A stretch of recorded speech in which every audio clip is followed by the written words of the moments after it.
Glória ao teu nome, Senhor. Aleluia. Fique de pé. Antes de eu passar aqui para o irmão Paulo, vai contar o testemunho. Vamos antecipar esse testemunho aí? Prepara esse testemunho. As pessoas ficam logo curiosas, né? Um ex-padre aqui na igreja. Como seria isso? Mas Deus colocou uma palavra aqui no meu coração, Gênesis, rapidamente. Gênesis, no capítulo 26. Nós estamos numa série sobre deserto. E Deus está tirando, pastor Roberto, muitas pessoas do deserto, através da oração, através desse culto. Gênesis 26, a palavra do Senhor diz assim: havia fome na terra, além da primeira fome, que foi nos dias de Abraão. Por isso, foi-se Isaque, Abimeleque, rei dos filisteus, em Gerar. E apareceu o Senhor e disse, o que o Senhor disse?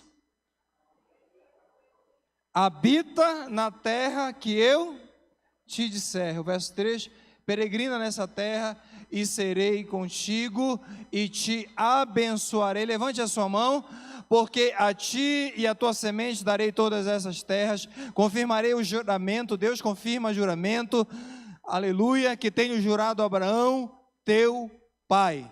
O verso 4, e multiplicarei a tua semente como as estrelas do céu, e a darei a tua semente a todas essas terras, e em tua semente serão benditas todas as nações da terra. Aleluia.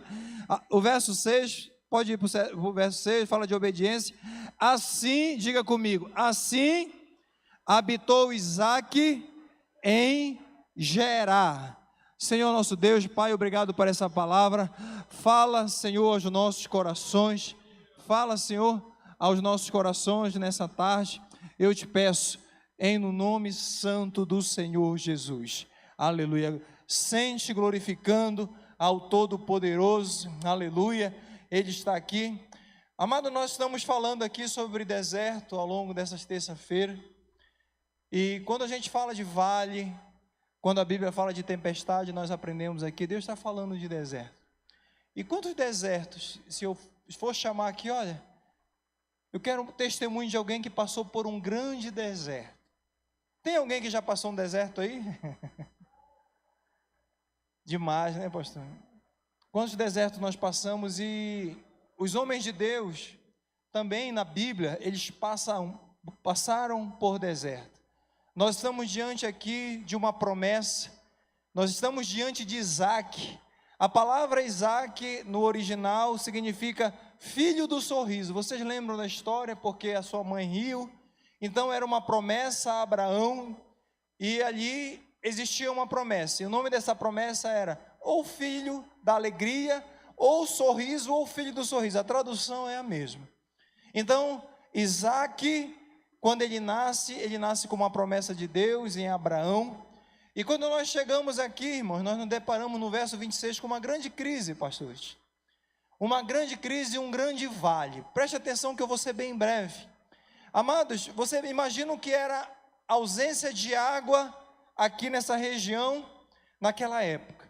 E aqui a Bíblia diz que existiu uma seca. A Bíblia começa dizendo havia fome, além da primeira fome dos dias de Abraão. Então, aqui Isaque, ele decide ali sair da sua terra e peregrinar justamente na terra dos filisteus, na terra dos inimigos. Alguns autores dizem que Isaque, a vontade de Isaque era ir para o Egito, porque ali essa terra de Gerar, no mapa você vai ver que ela é uma das passagens que levam ao Egito, onde tinha ali prosperidade, onde aparentemente tinha segurança. Porém, irmã Núbia, o anjo do Senhor, antes de Isaque ir em direção ao Egito, o anjo do Senhor aparece a Isaque no verso 2. E o anjo do Senhor, irmãos, quando às vezes nós estamos no deserto, nós vamos ver vários encontros de Jesus lá no deserto, nós vamos ver ali todos os grandes homens que tiveram no deserto. Deus, ele sempre manda seu anjo lá no deserto para nos consolar, para nos orientar, para nos dar um norte, para nos dar um direcionamento. E ali também não foi diferente. A palavra diz que, e apareceu-lhe o Senhor, e disse: não desça ao Egito, habita na terra que eu te disser. Olha o direcionamento do Senhor, porque no deserto, quando Deus nos leva, aprenda essa aí, Deus sempre vai dar um direcionamento. Quando Deus, muitas das vezes, como a mão de Deus, lembra de Ezequiel, a mão de Deus me levou ao vale de ossos secos. Muitas das vezes Deus nos leva ao deserto para nos deixar lapidados, melhorados, conforme o seu propósito. Eu acho muito bonito quando Deus nos leva, irmãos. Eu já vi pessoas aqui chegando toda arrebentada, saindo do deserto, mas hoje estão aqui pregando a palavra de Deus, adorando, me ajudando a igreja de Cristo. A coisa que eu aprendo aqui, irmãos, quando ele fala assim, olha, o anjo aparece e ele fala assim, olha, não desça ao Egito. Muitas das vezes, quando o nosso casamento, quando casamentos, ou quando a saúde não vai bem, quando o deserto, quando ele é escaldante, quando não há chuva, quando não há prosperidade, quando estamos passando aquela dificuldade no deserto, sempre irão aparecer propostas, pastor Roberto. No deserto sempre vão aparecer propostas, olha, o Egito é bom. Olha, por que você não volta? E todo mundo sabe, simbolicamente, o Egito, na Bíblia, significa o mundo. Voltar ao Egito, ir para o Egito, significa o mundo. E às vezes, irmãos, quando nós estamos ali, passando por um deserto, tal como o irmão Paulo aqui, eu imagino as propostas e as vozes, 3 vozes, né? As vozes internas, falando para ele, olha, por que você deixou? Lá você tinha comida, lá você tinha uma carreira dentro lá da igreja católica, não sei. As vozes externas são terceiros, são 3 vozes, muitas das vezes que nos perturbam. A nossa própria voz, né? Lembra do salmista no Salmo 42, por que te abates dentro de mim, ó minha alma? Eu ainda o louvarei. Essas são as vozes que às vezes nós, mas por que eu estou passando por isso? E nós temos as vozes de terceiro que falam assim, olha, por que você deixou a batina, não sei, usar a batina lá? Por que você deixou Goiânia? Por que você veio lá do Nordeste? Por que você veio do Sul? O que você está fazendo em Brasília? Será que realmente vai dar certo? Será que eu assumo ou não assumo esse seminário teológico? E às vezes alguém usado pelo demônio, usado pelo diabo, às vezes coloca dúvida em nossos corações. A terceira voz é aquela voz do inimigo. Então, amados, quando nós estamos no deserto, muitas das vezes é oferecido o melhor, ou talvez propostas irrecusáveis, aparentemente irrecusáveis. Olha, vai para o Egito, lá tem prosperidade, lá tem água em abundância. Mas levante a sua mão em nome de Jesus. Nenhuma proposta que não vem da parte do Senhor, nada que venha do Egito serve para aquele que está firmado em Cristo Jesus. Nenhuma proposta do Egito na tua casa irá prosperar, nenhuma proposta do teu marido para voltar para o Egito, para voltar para o mundo, não irá prosperar na tua vida, na tua casa, em nome de Jesus. O Egito, irmãos, às vezes é atalho. Cuidado com os atalhos. Voltar para o Egito era desobedecer a Deus. Mas sabe o que é interessante? O verso 6, é um versículo bem curto, coloca aí, Jonathan. A palavra do Senhor vai dizer no verso 6, e assim habitou Isaque em Gerar. Diga comigo, Isaque obedeceu. Irmãos, o segredo no deserto é obedecer à voz de Deus. Diga amém por isso. Está difícil, pastor, meu casamento está difícil, está apertado financeiramente, obedeça à voz de Deus. Sabe o resultado de obedecer à voz de Deus? O verso 12, coloca aí. E semeou Isaque, obedeceu Isaque, e depois semeou Isaque naquela mesma terra, e naquele mesmo ano colheu Isaque 100 vezes mais.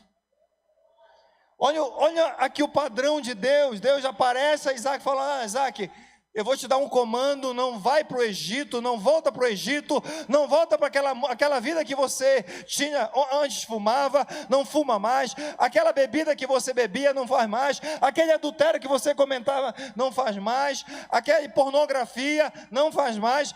Aí Isaac falou: tá bom, Senhor, só trazendo uma analogia, eu vou obedecer. E aí a palavra do Senhor, irmãos, a Bíblia diz que em Gerar estava tendo fome. É fácil, irmãos, plantar. A Bíblia diz que não foi 2 anos depois, 3 anos depois. A Bíblia diz que plantou Isaac porque ele tinha uma promessa. A mão de Deus era com ele. Naquele mesmo ano, ele colheu sem medidas. Aleluia. Mas por quê, pastor? Porque, diga comigo, o Senhor o abençoava. A obediência, ela gera bênção de Deus. A perseverança gera bênção de Deus no deserto. Se você entendeu isso, diga amém. Porém, irmãos, a nossa prosperidade às vezes vai incomodar. Coloca o verso 16. Eu não sei se vocês já começaram a crescer em alguma determinada área da sua vida. E é interessante isso aqui, porque se juntaram ali Abimeleque. Abimeleque não é uma pessoa, é um título, como se fosse Faraó, porque você vai ver lá em Abraão, outro Abimeleque também. E aí, o líder, o Abimeleque, ele chega a Isaac, e ele fala assim: aparta-te de nós. Está aí no verso 16. Porque tu já é muito numeroso, em outras palavras, tu já é uma ameaça. Irmãos, às vezes nós estamos no deserto, obedecemos a Deus, recebemos o comando, obedecemos, e automaticamente Deus vai começar a nos prosperar. Eu tenho falado que esse ano de 2023 vai ser um ano de grande colheita. Levante a mão em nome de Jesus. Se você obedeceu a Deus, você é leal ao Senhor, justo, fiel, vai ser o melhor ano das nossas vidas em colheita, aleluia. Mas, irmão, você acha que Satanás, às vezes amigos e parentes, pessoas próximas de nós, esses homens não estavam longe. Abimeleque, irmão, estava ali perto e falou: olha, vocês estão crescendo, então bora, pode sair aqui da nossa terra, pode sair aqui. E eles expulsaram. Olha isso, porque o final dessa palavra, irmãos, ela é muito linda, o que Deus fez. Isaac, ele foi, e aí, amados, o verso 18, a Bíblia diz que Isaac, ele tomou Isaac e cavou os poços de águas que estavam na terra de Abraão, ali que Abraão era a herança de Abraão. E a Bíblia diz, está aí, e chamou-os os nomes que Abraão tinha colocado. Lembra que Abraão colocou os nomes dos poços lá? E aí Isaac, ele repete aquilo que Abraão tinha feito e coloca o mesmo nome. Sabe o que eu aprendo aqui? Eu falei domingo aqui sobre pessoas de autoridade que Deus coloca sobre a nossa vida. Muitas pessoas até me ligaram: pastor, eu preciso de uma oração do meu pastor. Eu preciso de um direcionamento do meu pastor. E eu atendo o gabinete aqui em quinta-feira, né, irmã Lena? Que às vezes é cheio o nosso gabinete. Deus coloca pessoas. Pastor, que pessoas são essas? Pastores sérios, comprometidos com a palavra de Deus, são pessoas de autoridade da nossa vida. Nós estamos debaixo de autoridade pastoral. Eu não estou falando aqui de Jesus, o nosso maior pastor, irmãos. Eu estou falando de pastores que Deus coloca. Você que tem mãe, a sua mãe é uma pessoa de autoridade na sua vida. Você sabia que a sua mãe e seu pai são pessoas que Deus coloca de autoridade?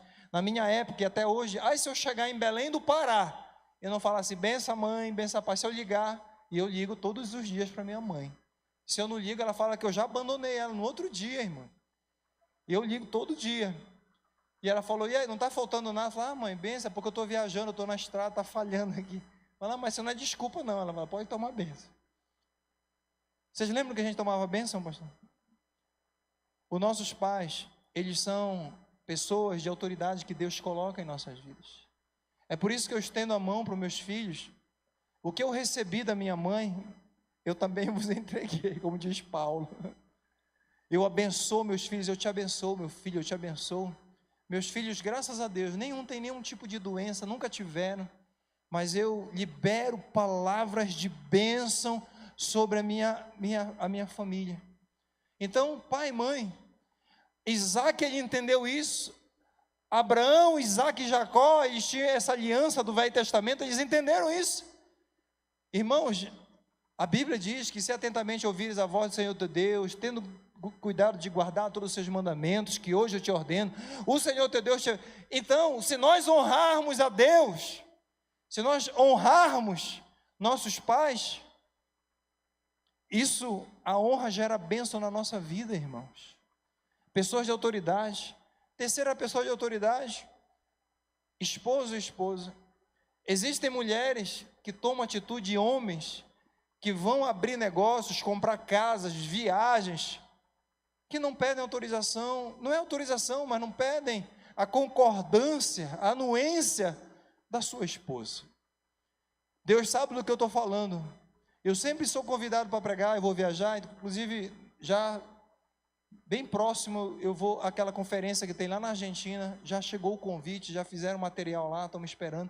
Eu falei, amor, tem Argentina, eu vou estar assim, assim. Ela falou, não, amor, vai, eu vou estar aqui orando, intercedendo pelo teu ministério. Se Deus te chamou, vai. Amados, Deus colocou pessoas de autoridade para nós consultarmos, para nós sermos abençoados. Você, filho, mas o meu pai é lá do interior, não entende nada, irmãos. Você não sabe o que é uma bênção de um pai na vida. Pai, me abençoa então, libera uma bênção sobre a minha vida. Eu peço, falo, mãe, vou viajar, me libera uma bênção aí. Deus abençoa meu filho, abençoa, guarda, livra-o de todo mal. E vice-versa também, as esposas também, consultem os seus maridos, os maridos amados. Nós somos também pessoas de autoridade que Deus colocou na vida das nossas esposas. Eu nunca vou querer o mal da minha esposa. Você, marido, nunca vai querer. Se você é um cristão, você nunca vai querer. Então, ele colocou os mesmos como pessoa de referência. Isaac colocou os mesmos nomes para honrar. E sabe o que é interessante, amados? O verso 19 vai dizer que, como a promessa estava com Isaac, ele começa a cavar, pois os servos de Isaac naquele vale, olha, irmão, naquele vale, eles cavaram, e ali eles encontraram um poço de águas vivas, aleluia.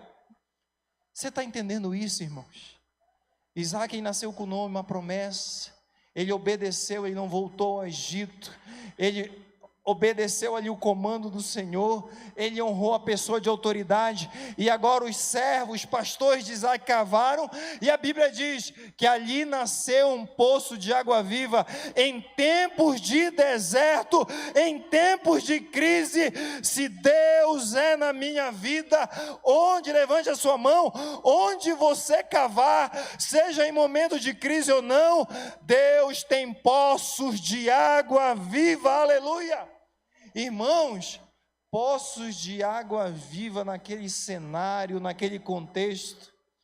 Água naquele contexto era a maior riqueza daquela época, naquele contexto.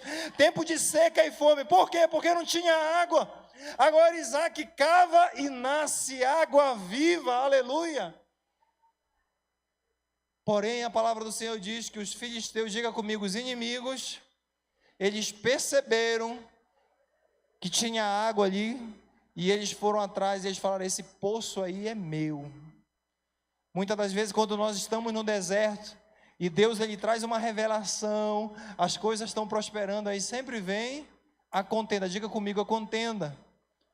E aí, a palavra do Senhor diz que porque eles contenderam, diga comigo, porque eles contenderam, Isaac colocou o nome daquele poço Ezeque, está aí na Bíblia, você pode acompanhar aí. Colocou o nome daquele poço Ezeque. Irmãos, Isaac estava ali, ele foi para aquele lugar porque ele estava passando uma crise, tinha fome, agora Deus prospera, ele acha um poço, falou, não, agora Deus me abençoou, eu tenho água, aí os inimigos aparecem, se fosse eu e você talvez, falaria assim, não, essa água é minha, eu vou brigar por essa água, mas a palavra diz que Isaac deixou, ele colocou o nome daquele poço Ezeque, E ele continuou marchando. Diga assim para o seu irmão que está ao seu lado: continue, diga, prossiga. Não ligue para as contendas. Deixa quem gosta de contenda contender para lá. Aleluia. Irmãos, não perca seu tempo com contendas. Olha o que a palavra diz. Isaac, ele continuou cavando, e como a promessa estava na vida de Isaac, a palavra diz que logo mais ele acha um outro poço. E aí, amado, novamente, quando ele cava, a promessa estava com ele, vem um poço de água viva. E aí, novamente, quando Isaac olha para trás, quem estava novamente atrás em busca de água? Os filisteus. A Bíblia diz que Isaac olha novamente, e Isaac percebe que é algo mais profundo do que apenas uma contenda. Sabe por quê? Porque Isaac coloca o nome desse poço Sitna. Está aí a última palavra do verso 21. A palavra Sitna, ela tem a mesma raiz da palavra Satanás, que significa o acusador. Então, amados, que eu aprendo muitas das vezes no deserto, Satanás pode usar pessoas para te acusarem. Às vezes, quando mais lá no deserto, mais pessoas, talvez eu esteja pregando para você que está aí nesse apartamento, porque alguém te acusou de algo de forma injusta. Eu estou pregando aqui para pessoas que estão passando por acusações. Satanás deve ter usado alguém para te acusar. Mas, irmão, diga assim: eu estou com a promessa na minha vida. Diga: eu tenho a promessa, tal qual Isaac, eu não vou desistir. Aleluia. Deus está dizendo: não pare. Isaac, mais uma vez, ele abandona aquele poço e fala: olha, eu não quero poço de Sitna, eu não quero poço de acusação. E ele continua o quê? Andando. Continue. A palavra do Senhor diz que novamente cava, e novamente água viva em meio ao deserto, em meio ao vale. Aleluia. Irmãos, Deus era ou não era na vida de Isaac? Sabe por que às vezes todo mundo cava e não dá poço, e você vai lá, cava e dá água? Sabe por quê? Porque Deus é na tua vida, querido. Sabe, quando todo mundo faz a mesma coisa, irmão, naquele vale todo mundo cavava, em Gerar todo mundo ali procurava água, mas Isaac, toda vez que Isaac cavava, porque ele obedeceu, ele decidiu obedecer, todas as vezes que ele cavava, levante a sua mão. Todas as vezes que você caminhar, todas as vezes que você se movimentar na direção de Deus, Deus vai fazer nascer fonte de água viva também na sua vida. Aleluia! Creia nessa palavra, aleluia. Aquilo que eu falei, irmãos, pessoas que cresceram com você, pessoas que trabalharam com você, e hoje você está num outro nível. Sabe por quê? Porque você tem uma promessa, porque você é filho de Deus, porque tal qual Isaac. E a palavra diz que Isaac continuou, falou: eu não quero contenda, eu não quero Sitna, eu vou continuar. A Bíblia diz que logo mais Isaac cava, acha novamente um outro poço, e aí quando ele olha para trás, ele já não vê os seus inimigos, ele não vê mais filisteu. Aleluia. Vai chegar um tempo na sua vida, nesse deserto, talvez que você esteja passando, que o seu acusador, os seus adversários, os inimigos, já não terão força, já não terão como te alcançar. Marque esse dia que eu estou falando isso. Isaac olha para um lado, olha para o outro, ele fala assim: agora eu vou colocar o nome desse poço, Reobote, lugar de alargamento, porque Deus tem alongado, Deus tem alargado as minhas fronteiras. Aleluia. Isaac poderia ficar em Reobote. Às vezes nós erramos aqui porque nós ficamos em Reobote. Deus já me prosperou, já está tudo bem, já está maravilhoso, mas Deus precisava tratar uma coisa em Isaac. Abraão, ele falou que a sua esposa era irmã. Isaac também mentiu para Abimeleque. Isaac precisava ser tratado pelo Todo-Poderoso. Ele não poderia ficar em Reobote. A palavra diz ali, irmãos, lá no verso 26, 27, só para nós finalizarmos, para nós ouvirmos o testemunho. Amados, olha o inimigo aí voltando. Abimeleque veio a ele de Gerar, lembra que ele tinha peregrinado, ia cavando, e lá com Ficol e Auzate, príncipe do seu exército, e o 27 diz assim, e disse-lhe, por que vieste a mim? Isaac fala assim, por que tu vieste a mim?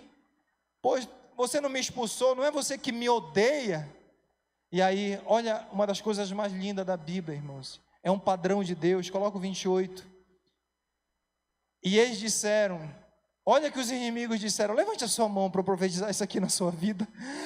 Nós havemos visto, na verdade, que o Senhor, Ele é contigo, por isso dissemos, haja agora juramento entre nós e vós, aleluia, e façamos aliança contigo, porque nós vimos que Deus é na tua vida, nesse deserto, querido, as pessoas e os inimigos irão ter que reconhecer que Deus é na tua vida. Quem pode glorificar o nome do Senhor?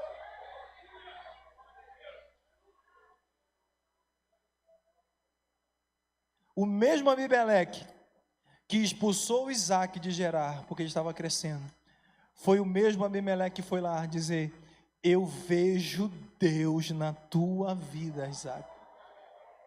Sabe o que Deus está dizendo? Muitas pessoas irão ter que reconhecer e dizer assim, olha, pastor fulano de tal, irmão fulano de tal, eu vejo Deus também na tua vida, aleluia. A Bíblia diz que naquele momento Isaac prepara um banquete, eles ali fazem um alimento, e eles fazem uma aliança. Na madrugada, Abimeleque volta, e o verso 25 diz assim, coloca aí, Jonathan, preste atenção nisso. Após a aliança, a Bíblia diz então, diga comigo, edificou um altar. Diga, Isaac edificou um altar. Preste atenção, olha o padrão de Deus, diga comigo, invocou o nome do Senhor. Vida de oração, diga vida de oração, ele invocou o nome do Senhor. Isaac era um homem mudado, irmãos. Ele fez um altar, ele invocou a Deus, ele armou ali, irmãos, você viu lá em Ezequiel City, em Rehobote, ele armando tenda para sua família? Mas aqui na aliança, onde Deus queria ele, não em Rehobote, mas aqui na aliança, a palavra do Senhor diz, armou ali a sua tenda, e aí, quando ele fez isso, a palavra diz, os servos de Isaac cavaram, e a Bíblia diz que novamente eles encontraram água nascente, aleluia. Agora ele tinha Rehobote, e agora ele tinha aliança, altar, oração, casa, vida com Deus, aleluia. Esse aqui é um padrão de Deus, aleluia. Vem aqui, meu irmão Paulo, nós vamos ouvir o testemunho, e logo após, ele também ora por cura, ele também ora por libertação, e nós vamos chamar aqui na frente, porque Deus vai tirar pessoas do deserto hoje aqui, tal qual Isaac, para te honrar também nessa terra. Então vamos ouvir aqui.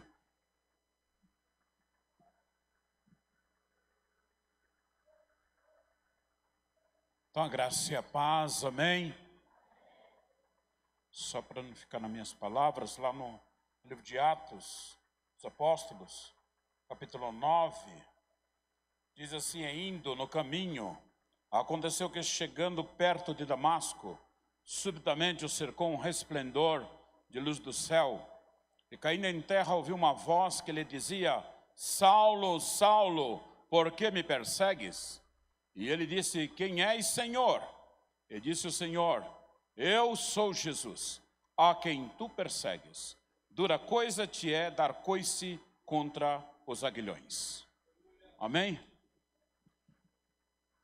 Irmãos, a conversão, só para falar uma coisa bem simples, a conversão, ela parte de um encontro do homem com Deus. Tem duas coisas na vida, convicção e conversão. A convicção é coisa de cabeça, mas a conversão é coisa do coração, ela parte de um encontro pessoal, de um encontro íntimo, de um encontro verdadeiro. Eu não me converti, já vou falar desse jeito, eu não me converti, ou melhor, Deus não me converteu lendo livro de teologia, a Bíblia, decorando tratados teológicos. Mas a minha conversão ela foi marcada quando eu descobri que o Senhor é real, que Cristo é vivo, que o Senhor fala, que o Senhor vive, que o Senhor opera. Quando eu conheci que Jesus não era apenas um nome num livro teológico, numa Bíblia, mas descobrir o Cristo real. Eu posso dizer igual o apóstolo João na sua primeira carta, eu toquei em Jesus, eu peguei em Jesus, eu senti Jesus, e é por isso que eu falo dele, porque eu experimentei na minha vida. Eu saí da minha terra lá de Santos, com 12 anos, para ir para o convento, como diz o pastor aqui, Roberto Santos. Mas antes disso, tudo começou quando eu tinha 11 anos, que eu fiz a primeira comunhão, estava como coroinha da Catedral de Santos. E durante uma noite, eu estava na minha casa e era 1h da manhã, apareceu uma grande luz na minha sala. E eu saí no escuro, né, do meu quarto e fui até a sala onde estava aquela luz brilhante. E vi um anjo parado no centro da minha sala dos meus pais. Eu tinha 11 anos. Aquela imagem daquele anjo marcou minha vida. Sabe, é interessante, né, que todo mundo fala de anjo, mas anjo é algo que causa medo, viu? Por isso que na Bíblia, todas as vezes que os anjos aparecem, eles falam assim, não tenha medo, porque dá medo, e muito medo. Então, eu tinha 11 anos, quando eu tive essa visão do anjo na minha sala. E aquilo marcou minha vida. Até hoje eu tenho a lembrança, eu tenho a imagem, eu tenho os detalhes na minha mente. Foi um encontro tão pessoal que marcou demais minha vida. Mas com 11 anos, eu estava celebrando, ajudando na catedral como coroinha, e depois de uma celebração do bispo de Santos, Dom Davi Picão, Dom Davi olhou para os coroinhas e falou assim, quem de vocês gostaria de ser padre? O único que levantou a mão fui eu. E a partir daquele dia, Monsenhor João Leite, que era meu pároco, ele me levava para a sacristia e foi me ensinar o que é ser padre. Porque na igreja católica, quando você fala eu quero ser padre, eles perguntam qual ordem que você vai servir a Deus. Então, no meio católico, tem 2 tipos de padres. Os padres da diocese, que estão ligados ao bispo, e os padres religiosos, que estão ligados às congregações religiosas. Como é que funciona isso? Cada congregação tem um carisma específico. Então, por exemplo, os padres camilianos, eles são padres que se formam padres para cuidar de doentes. Então, você estuda 2º grau, noviciado, que é um ano trancado, filosofia, medicina, para depois estudar teologia, para se tornar padre. Então, antes de ser padre, você tem que ser médico. Você quer ser um salesiano. Antes de você ser um padre salesiano, você tem que ser filosofia, pedagogia, para poder estudar teologia e se tornar padre, para você trabalhar em colégios. Jesuíta, um jesuíta começa bem novo, não pode perder nenhum ano. Para entrar no seminário jesuíta, você tem que ter 10 desde o primário. E quando você entra para se tornar sacerdote jesuíta, é muito rigor. Você só se torna um sacerdote jesuíta depois que você defender tese de filosofia e doutorado em teologia. Então, o padre jesuíta mais novo tem 33 anos. O mais novinho deles. Eu me ordenei com 27, porque eu era capuchinho. Então, eu era de uma ordem franciscana que tinha 2 tipos de vida. A vida eremítica. O que é vida eremítica? É vida de solidão, vida de oração, vida de deserto, né, de probabilidade. E também os capuchinhos, eles pregam missões urbanas. O que é missão urbana? Nós íamos nas paróquias fracassadas, dos padres da diocese, que estavam desanimados, fracassados, e nós fazíamos chamada pré-missão, missão, pós-missão. É uma missão urbana para ativar, levantar, avivar a igreja. Quando nós organizávamos tudo, entregávamos para o padre e íamos embora para outra fracassada. Então, isso era o nosso carisma. de levantar as igrejas que se encontravam em crises de fé, em crise de povo, etc. E os capuchinhos também são conhecidos no mundo todo como os melhores diretores espirituais. Porque São João da Cruz, ele diz assim, que este mundo que nós estamos é um deserto. E nós estamos caminhando nesse deserto e nossa peregrinação termina quando entrarmos na Nova Jerusalém. E João da Cruz fala que tem 3 coisas que bloqueiam, impedem e lutam contra nós durante essa caminhada no deserto, que é o mundo, a carne e o pecado. E por isso João da Cruz dizia, para você atravessar esse deserto, caminhar nele e chegar no céu, você tem que ter um diretor espiritual, um guia espiritual, um homem de Deus que possa dizer para você como chegar no deserto, no céu, atravessando o deserto. E João da Cruz fala que às vezes no deserto que a gente está caminhando, que é o mundo, de vez em quando Deus tem misericórdia de nós e nos coloca em algum oásis. O oásis é uma vertente fértil do deserto. Mas a gente fica no oásis e a gente fica, está muito bom, está muito gostoso e tal. E aí é onde entra o guia espiritual, o diretor espiritual. Agora você tem que enrolar a tenda e continuar no deserto, porque você ainda não chegou onde Deus quer te levar. Porque muitas vezes a gente se acomoda com o lugar. E o papel do diretor espiritual, do guia espiritual é tirar dali. Mas João da Cruz fala uma coisa. Quando o diretor espiritual é enganado por Satanás, ele se torna pior do que o mundo, do que o pecado e do que a carne. Porque ele nunca vai te levar para o centro da vontade de Deus. E nós temos que entrar no centro da vontade de Deus.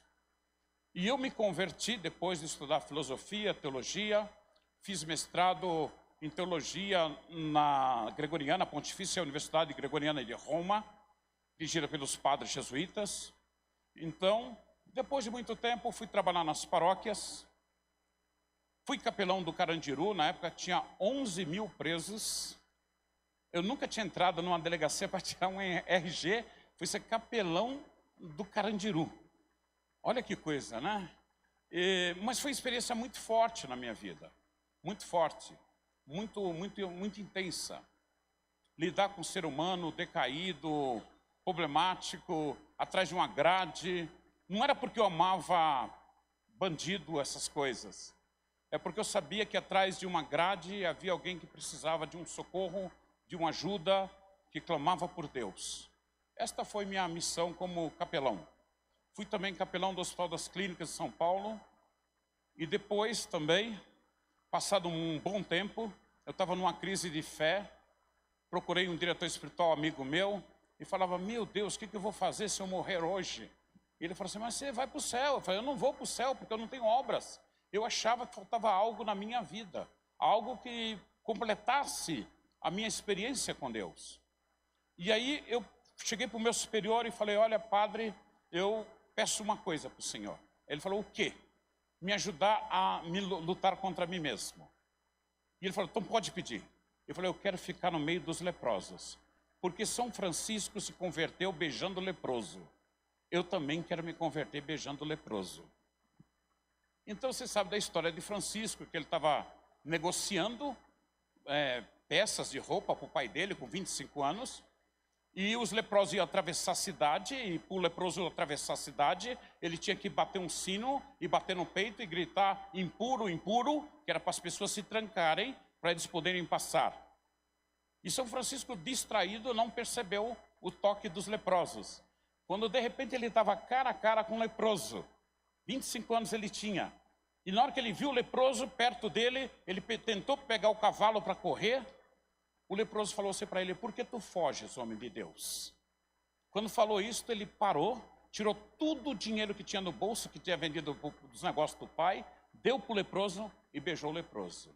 E no final da vida dele, ele dizia assim, eu tinha pânico, horror e medo de leprosos. Mas o Altíssimo me colocou no meio deles. E eu tive misericórdia deles. E a partir daquele dia, o que para mim no mundo era prazer, era gostoso, era bom, se converteu em amargura. E o que para mim era amargura, desespero, angústia, se converteu em doçura da alma e do corpo. E eu também falava assim, eu também quero ser isto. Eu quero beijar o leproso e ver Jesus nele. E fui para o leprosário, com uma maluca de uma freira, irmã Elizabeth. Era uma freira, que ela americana, formada nos Estados Unidos, dermatologista, filha de um multimilionário americano, que largou tudo para ser freira, e depois foi trabalhar comigo no leprosário. E ela médica, só tinha 2 roupas, irmãos, 2 hábitos de freira, um para usar e outro para lavar. E nós dormíamos no chão, né, separados, é claro, na minha cela e ela bem distante de mim, no chão.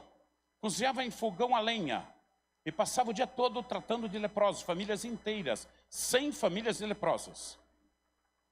Um dos grandes testes que eu tive dentro do leprosário foi logo no começo, quando um rapaz chamado Júlio, filho de uma família de leprosos, chegou para mim e falou assim, ô Frei, você vai domingo almoçar na minha casa. Olha, quando eu pensei, eu morro de medo de doença de pele, eu inventei 1000 desculpas para não ir na casa dele. Porque eu não sabia que eu era preconceituoso. Eu achava que eu, igual vocês, que eu não era preconceituoso. Até o dia que ele falou, vem comer comigo. E aí Deus misericordiosamente tirou todos os meus discursos. E quando foi lá no bendito domingo, tá eu lá na porta do Júlio. O Júlio chegou para mim e falou, Frei, eu construí um eremitério, o senhor pode vir orar aqui. Eu fui conhecer o eremitério no quintal dele, a gruta. Depois, calhei de eu entrar pela cozinha. Quando entrei pela cozinha, estava a mãe do Júlio cozinhando a comida que nós íamos comer. Ela já não tinha as mãos por causa da lepra. Eu me lembro até hoje, com uma colher de pau, mexendo numa couve. Quando eu vi aquilo, eu falei, misericórdia, né? Só falta esta, né? Aí lembrei do livro de Victor Hugo, Os Miseráveis, né? Que dá um momento do livro lá do Victor Hugo, que o personagem principal, ele chega no local e pede um copo d'água num sítio. E dão uma xícara, né? Uma caneca com água. E na hora que ele vai beber, ele sente algo estranho. Quando ele olha, é um dedo de um leproso dentro do copo dele, né?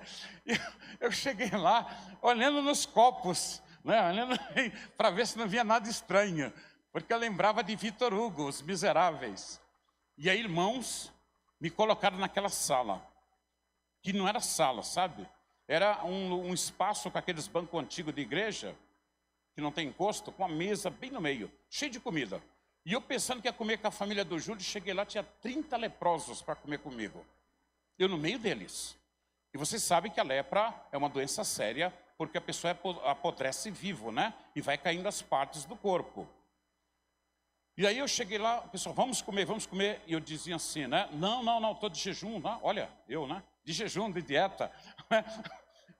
Nada, que é isso, né? Barriga de padre, cemitério de frango. Não sei se você sabe disso, né?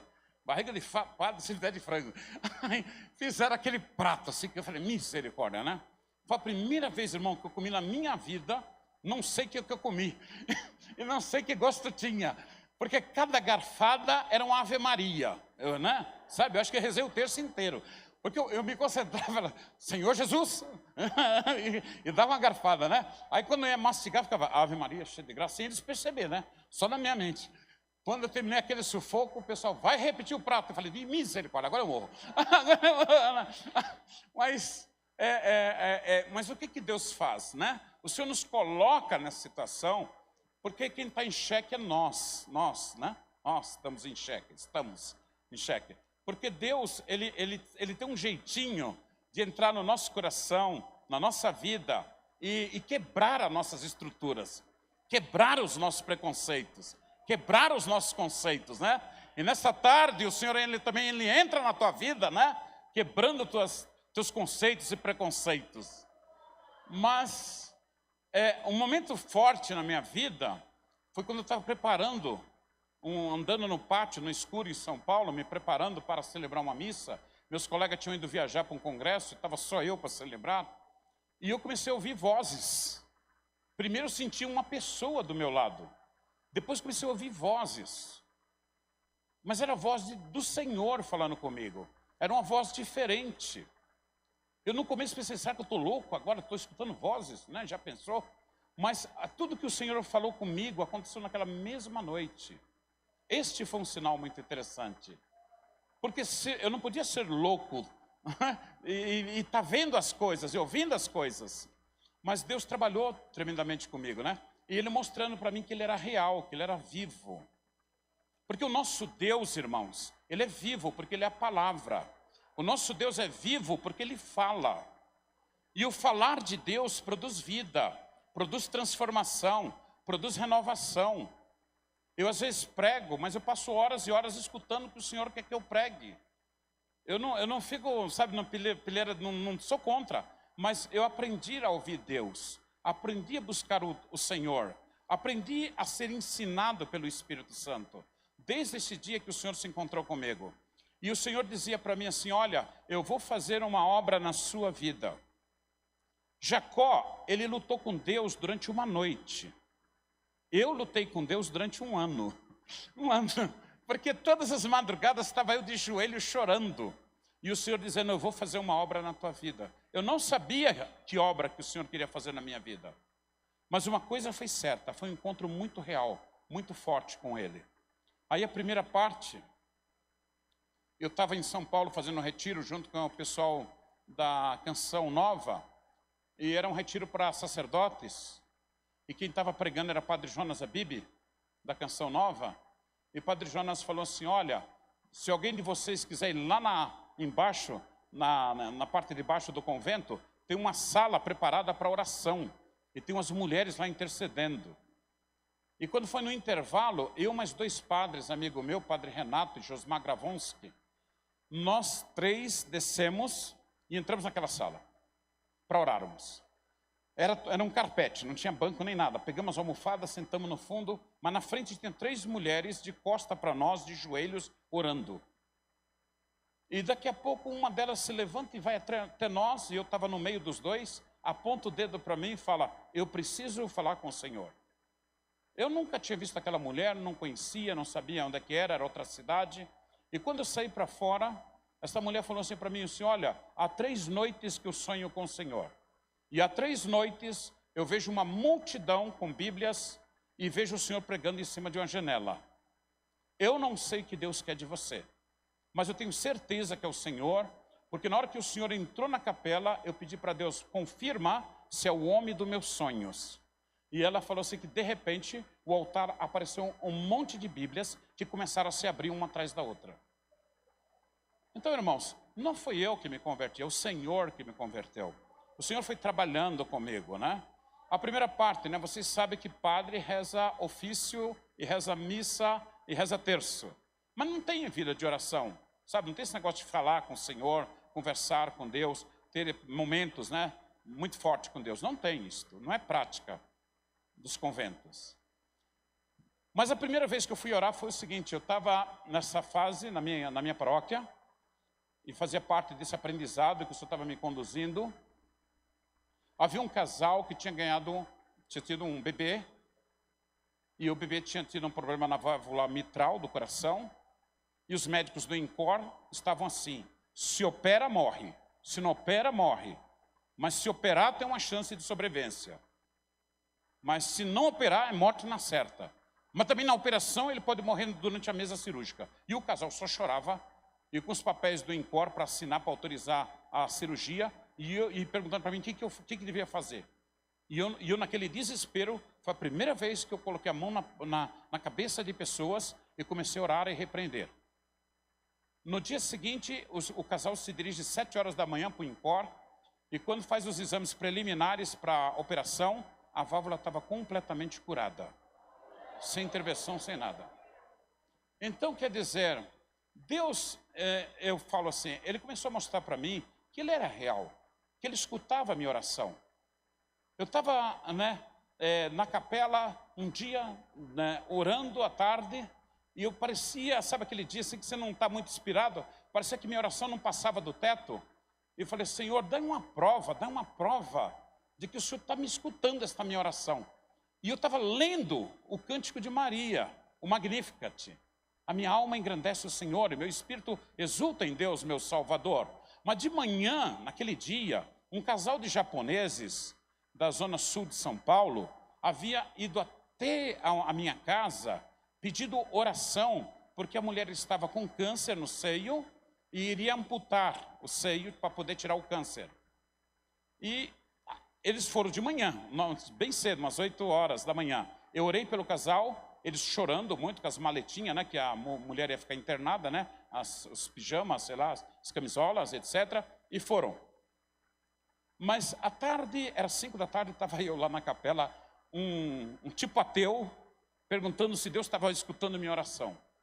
Quando eu terminei a oração, bate a palma na minha porta, toca a campainha. Quando eu fui lá, o casal dos japoneses, chorando na minha porta. Falei, o que foi? Aconteceu alguma coisa errada? Eles me abraçaram. Eu falei, depois que o senhor orou por nós, chegamos no hospital, fui fazer meus exames, o câncer tinha sumido, não precisei de fazer. Esses dias aqui em Brasília também, né? Até comentei um pouco com o pastor Pantoja. Eu estava ali perto das embaixadas e vieram um grupo de mulheres para me orar, que eu nunca vi. E uma delas ficou bem séria na minha frente. Ele falou assim, eu falei para ela assim, a senhora quer pedir alguma coisa? Ela falou assim, não. Eu falei, mas a senhora quer falar alguma coisa? Ela falou, também não. E o que a senhora quer? Eu só quero saber que Deus vai falar comigo. Eu falei, tá bom, vamos tentar. Aí coloquei a mão na cabeça dela. Quando eu comecei a orar por ela, na hora, o Senhor falou comigo primeiro. Falou, Paulo, ela está com câncer no pâncreas. E eu, às vezes, eu sou meio, assim, um pouco incrédulo com Deus. Falei, mas Senhor, é isso que eu tenho que falar? O Senhor, fala isto, que você vai orar a partir daqui. E eu falei, Senhor, eu não tô querendo falar isso. Ele falou, vai falar. E eu falava, não falo. Senhor, se tu não falar, eu faço você falar. E eu teimei com Deus, Deus fez eu falar 3 vezes. Eu cheguei para a mulher e falei assim, Senhor, entra nesse pâncreas, tira essa doença maligna, purifica esse sangue e cura essa mulher agora. Falei desse jeito. Quando eu terminei, a mulher estava chorando. A irmã dela do lado falou assim, mostra os exames para ele. Quando eu olhei, estavam lá os exames lá dos médicos que tinham constatado o câncer no pâncreas dela. Esta semana, aqui em Brasília. Então, quer dizer, eu aprendi, a minha conversão foi esse encontro, resumidamente, porque querem aqui que eu resuma, esse encontro com o Jesus vivo. Não com Jesus histórico, não com Cristo apenas da fé, mas com Cristo real. Um Deus perto, um Deus que eu posso tocar, que eu posso amar, que eu posso desejar. Eu vejo que Jesus, ele é atrativo e atraente, amável e amado. E quando a gente tem esse encontro pessoal com o Senhor, quando a gente abraça o Senhor Jesus, quando a gente sente a presença de Deus, o nosso viver muda o nosso pensar, o nosso falar. Nós ficamos completamente abobaiados, completamente apaixonados pelo Senhor. E a gente prefere a morte do que abrir mão do Senhor. Porque Ele é muito lindo, Ele é maravilhoso, Ele é poderoso, Ele é real, Ele existe, Ele é vivo. Amém? Senhor Jesus, amém? O Senhor, Ele é real, Ele é lindo, Ele é maravilhoso. E o encontro com Deus é um encontro que marca a vida da gente. E é interessante, né, que a conversão sempre começa com a dor. Irmãos, como foi difícil sair, né? Como foi difícil. Cheguei na minha casa, minha mãe bate a porta na minha cara, ex-padre aqui não. Vou conversar com o bispo tira da gaveta uma passagem para Amsterdã e fala, vai lá para Amsterdã, fica 2 anos lá, você vai esquecer qualquer mulher que tiver na tua cabeça. E eu falei, mas não tem mulher, como é que eu vou esquecer quem? Ele achava que eu estava apaixonado por alguém. Eu falei, eu estou apaixonado por Jesus. Isso é que era o problema. Estava apaixonado pelo Senhor. Não tinha mulher, tinha o Senhor Jesus. E quando eu fui separado para o pastoreio, a mesma coisa, né? Lá na Batista, né? Eles perguntaram assim, eu perguntei assim, tem que ser casado para ser pastor? E os pastores lá do concílio falaram assim para mim, não, no teu caso não, a gente entende. Mas você tem alguma coisa contra casamento? Eu falei, não tenho nada contra casamento, mas também não tem ninguém na escala. O único que está preenchendo o meu coração é o Senhor Jesus. Eu amo tanto o Senhor, porque o Senhor, Ele nos dá vida, Ele nos resgatou. A presença do Senhor é transformadora. Você vê que o encontro de Paulo com Jesus, ele é iluminado. E quando você se encontra com Jesus, você é iluminado, porque Deus mostra quem é você, como é que você está diante do Senhor. Quando eu fui batizado com o Espírito Santo, eu me lembro que eu fiquei das 7 horas da noite à 1 da manhã de joelho chorando. Eu vi um filme da minha vida, vi todos os meus pecados, chorava feito um desesperado. E eu me lembro que era quase 1 hora da manhã, chegou um padre do meu lado e ele falou: eu estou com tanta vontade de me confessar contigo. E eu falei: eu estou tanta vontade de não escutar ninguém. Porque eu estava ali, sabe, assim, nos braços do Senhor, abraçado o Senhor, né? Sentindo a presença real de Cristo, né? Como é lindo o nosso viver. Como é lindo ter Deus na nossa vida. Amém? Vamos ficar em pé? Deu para entender um pouquinho, né? Eu não quero entrar em detalhes, que aí toma tempo. Eu queria que você deixasse a Bíblia aí do lado, feche seus olhos, coloca a tua mão no teu coração nesta tarde, coloca a mão no teu coração, olhe para dentro de você, pense em Jesus, veja que Jesus está dentro de você, Ele é a tua vida, Ele é a tua resposta. Nesta noite, você tem muitas perguntas para Deus, mas a resposta de Deus para a tua vida nesta tarde é uma só: Jesus Cristo, nosso Senhor. Esta é a resposta de Deus para você nesta tarde, para a sua vida. Mas eu queria que nesta tarde você apresentasse ao Senhor a sua causa, o seu problema, a sua dor, o porquê você está aqui nesta tarde. Fale com o Senhor nesta tarde. O Senhor, Ele mora dentro de você. O sonho de Deus não é morar nos céus, onde estão os anjos, mas nem morar na terra, onde estão os homens. O sonho de Deus é morar dentro de você. É ser tua vida, é reescrever tua história.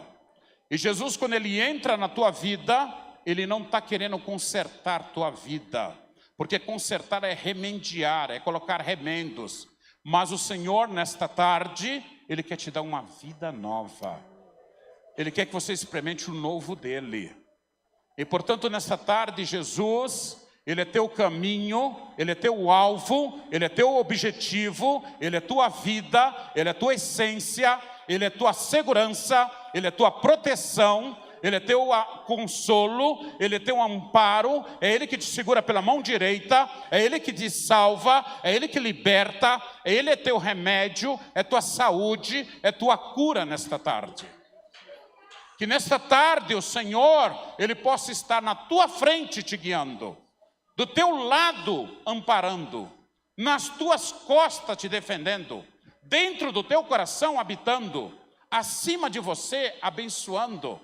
E que Deus Pai poderoso, maravilhoso, misericordioso, possa estar olhando para cada um de vocês, ouvindo as suas orações. Senhor, ouça as orações do teu povo. Senhor, o teu povo clama por ti nesta tarde. O Senhor pede um milagre. O Senhor pede cura de câncer nessa tarde aqui. Senhor Jesus, intercede por nós. A melhor oração que nós podemos fazer nesta tarde não é aquela que nós sabemos, é aquela que nós não sabemos. Romanos 8, 26 diz que nós não sabemos orar e nem pedir o que convém, mas o Espírito Santo intercede por nós com gemidos inefáveis. O Espírito que conhece o coração de Deus e sonda as tuas profundezas, Ele te derrama, Ele se derrama no teu coração nessa tarde. Digam comigo: Senhor Jesus, Senhor Jesus, entra na minha história, na minha vida. Senhor Jesus, eu te entrego os meus planos, os meus sonhos, os meus desejos, as minhas necessidades. Senhor Jesus, reina na minha vida. Senhor Jesus, eu te entrego a minha família, os meus parentes, os meus amigos.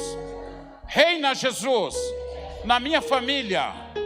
Senhor Jesus, eu te clamo, eu te peço, entra na minha mente, na minha memória, tira da minha vida toda palavra de acusação, toda palavra dolorosa, toda palavra de maldição lançadas contra a minha vida, contra a minha família, contra os meus negócios.